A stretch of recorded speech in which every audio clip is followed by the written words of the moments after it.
Hi, and welcome back to my channel. I'm Eileen. Today we're going to talk about how I care for my heat-friendly fibers. By far, one of the most frequently asked questions I get is, how do you care for heat-friendly fibers?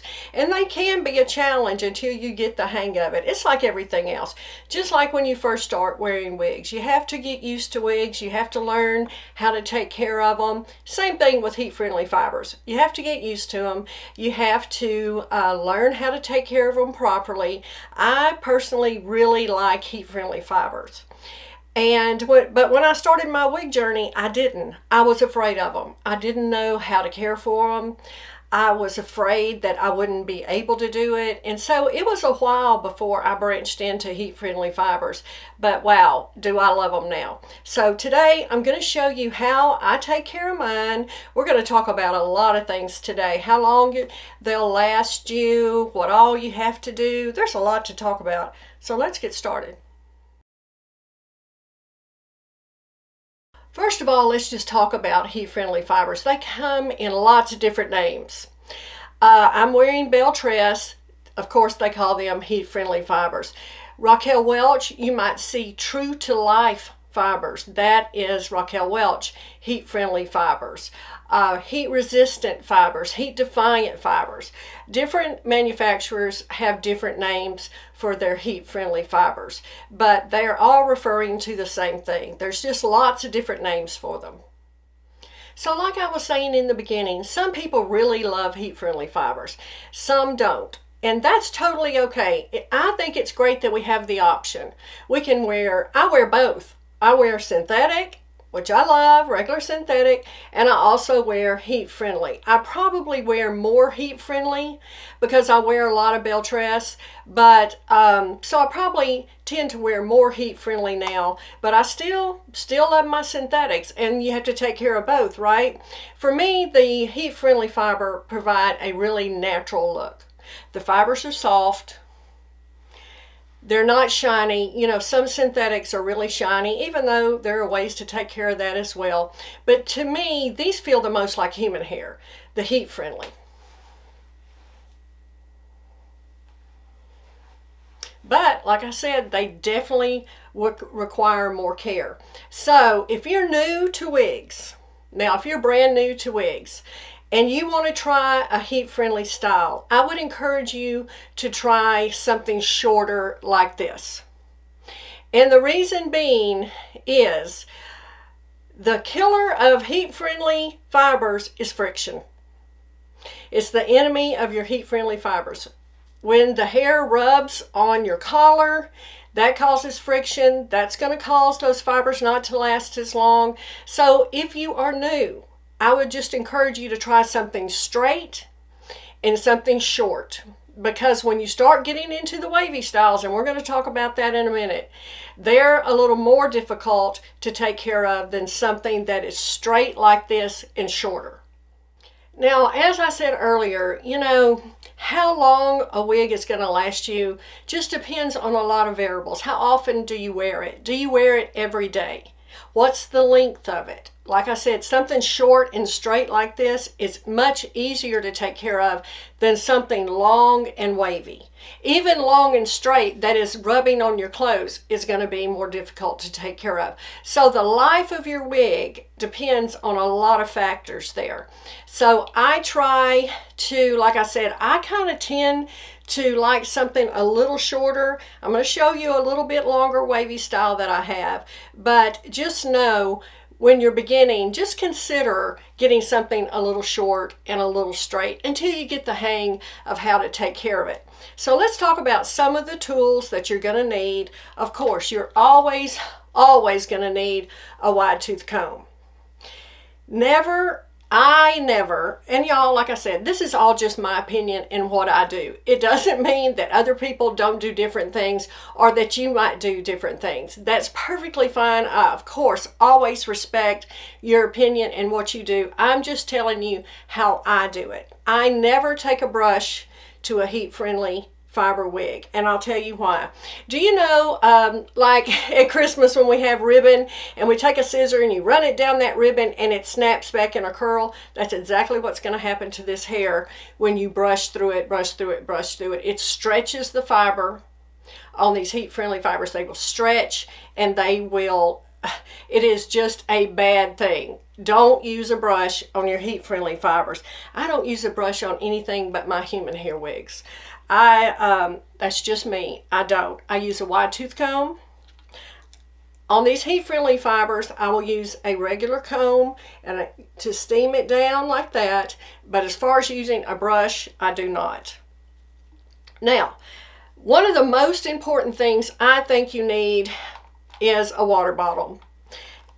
I use water on every wig, no matter heat-friendly or synthetic. It's how I start every day with a wig. I feel like it's a great way to refresh a wig. Just throw a little water on it, loosen your fibers up, even if it's been sitting in the box. Just loosen it up a little bit with a little water. It's good for flyaways. I think you will see that most wig wearers always have a continuous spray water bottle. It's just one of the tools that you're always going to need. Okay, now let's see. You always are going to need a heat protectant. I prefer the John Renault Heat Treat Thermal Spray. I like this. It works well. Now, let me back up on this. I don't use this just to steam my wig. I will use this when I am going to put a curling iron to it or a flat iron to it. Always going to use a heat protectant, but just to steam the curls, to refresh the curls, I don't. But I do use it on if I'm going to put a hot tool to this hair. Absolutely. So just be sure you get a heat protectant. You're going to need that. And also, I like this Revitalize and Shine Wig Mist. I get it. It's from Estetica. Make sure you see that. This is a really nice product just to freshen up your wig in between wears as well. I like it. It has a nice scent. It is not overpowering, and it adds a little moisture, it feels like, and some shine to it. So this is just, you don't have to have this. This is just something, an alternative if you're looking for something like that. Now, something I feel like everyone needs is a bottle of Simply Styling. I know this is old packaging. I think my new one is in the other room, but it's the same product. This is a silicone, and this works great on heat-friendly fibers. You want to keep the ends of these looking as good as long as you possibly can. Like I said, if they start to feel a little crunchy, a little, you know, okay, I need to do something to this, and you know you're going to have to use heat, you've got to do that. But on the, not every time I take it off, but certainly probably every other time, I use a little of this Simply Styling. Do not spray this directly on your hair. That's way too much product. Spray it in your hands. I'm just going to do a little. Just spray a little in your hand. Rub your hands together and rub your hands. Just run your fingers through the end of this hair. Just on the tips. Add that silicone back to the fiber. This is a must-have, in my opinion, if you are a heat-friendly wearer. Just invest in a little of that. It's not expensive. You can get it everywhere. Like I said, this is old packaging. I think the new is red and black, but be sure to get a little bit of the Simply Styling to have on hand. Now, another thing that a lot of people use, and that is a good product, I use this on occasion. I don't use this all the time, but I have used it. It is the silicone bamboo. Make sure you get a look at that. Now, this is a treatment. I feel like this I use more on a wig that is really in bad shape. If I'm trying to save a wig, I will try this on it. If I have had a few, my Raquel Welch Upstage, it gets really ratty on the back. I've had some that I've had for, oh my goodness, a very long time, and the bottoms, even though I'd put heat on it, the ends really look bad. I have used this silicone on it, and it does help. And this is a fairly new bottle. I think this might be my second one. Like I said, I don't use it that often. But how you do this is I wash my wig because I don't want any buildup on it. I wash my wig. Of course, before you've washed it, you've made sure all the tangles are out. Wash your wig, and then I apply this to the ends. Do not, let me say that again, don't get this on the top of the cap. Don't get this anywhere near that knotting. You just want this on the ends of your wig. You can really put a good bit of this, run it through the ends of your wig, put it in a Ziploc bag, and let it sit a while. Some people let it sit all night. I don't know that I've ever let one sit all night. I let it sit a few hours, and then I re-wash the wig, and it really will add that silicone really deeply back into the ends of those fibers. All right, we talked about some product. Now, let's talk about some tools that you can use. A very important tool is a steamer. And you know, I have 2 videos on showing you how I steam my wigs. I love to steam my wigs off my face, so I will do that. Like I said, I have videos showing that. And for that purpose, I use the John Renault steamer. The reason I use this for my lace fronts is because of this nozzle. I can direct that steam exactly where I want it. And I feel like I have a lot of control with this steamer. Do you have to have it? No, of course you don't have to have it. It's just what I prefer to use on the lace. Now, you can just as easily use a garment steamer. And I'll tell you why I like this one. It just has 1 row of steamer holes there. Some of them have several rows. I don't feel like I can get it's too much. I feel like I can't direct the steam. I feel like it's, for me, I like this one because I feel like I have more control over this. Inexpensive, get it on Amazon, and it works great. Now, I have a little video that I made showing how I added steam to a curly, heat-friendly wig, and I'm going to insert that in a minute, and you can see exactly how I use this steamer to add steam to that curly wig.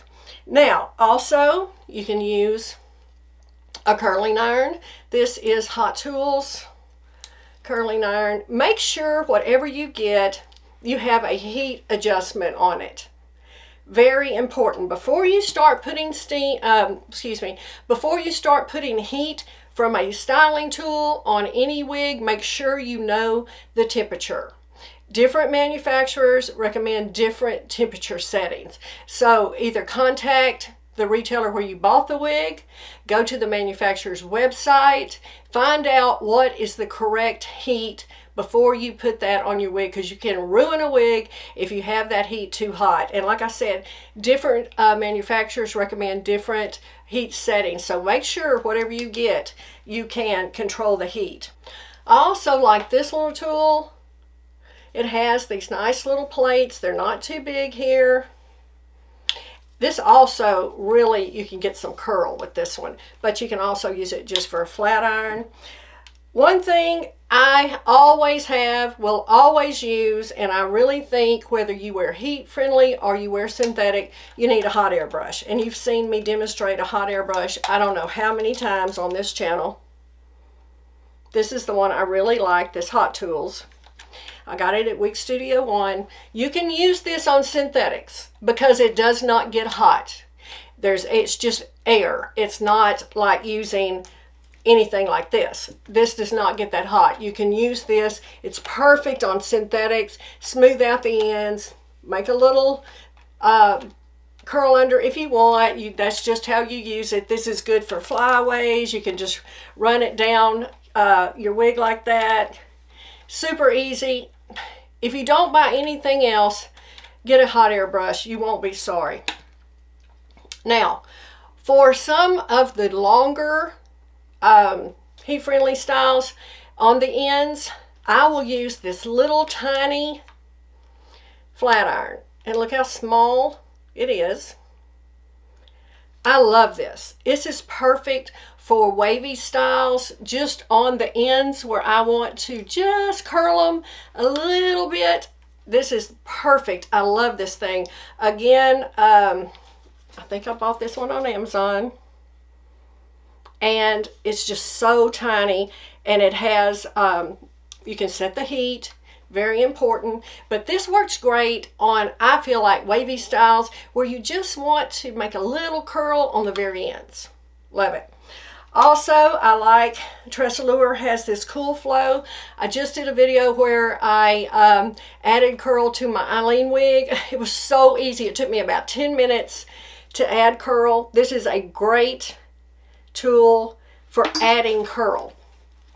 Easy to use, works great.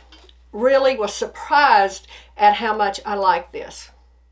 I just want to touch briefly on a straight style like this. When the ends of this start to feel a little frayed, like I said, you're going to have to add some heat to it. This one, I prefer to use a flat iron. I don't want to add any curl to this. I like the blunt straightness of this wig. If I used my hot air brush, I would probably get a bend in it, right? I would, if I tried to use it too much, even on the ends, that's going to bend that under a little. I don't want that.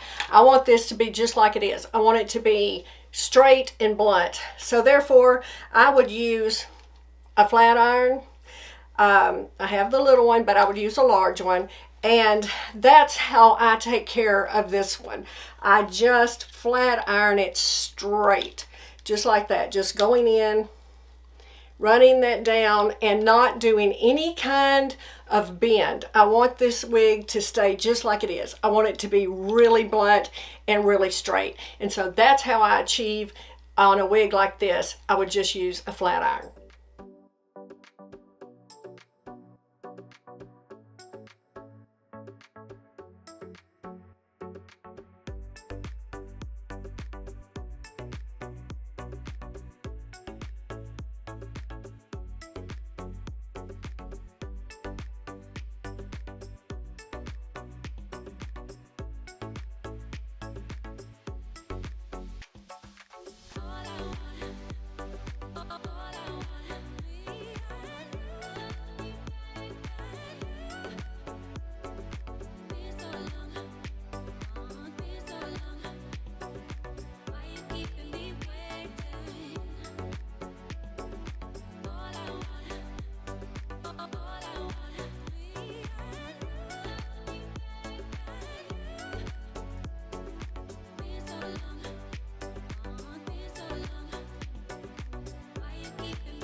Okay, so that was the video showing how I put steam on this wig. Super easy, super easy. It refreshes the curl. Be sure to use how I showed putting the netting on it. It holds those curls up, so when they dry just like this.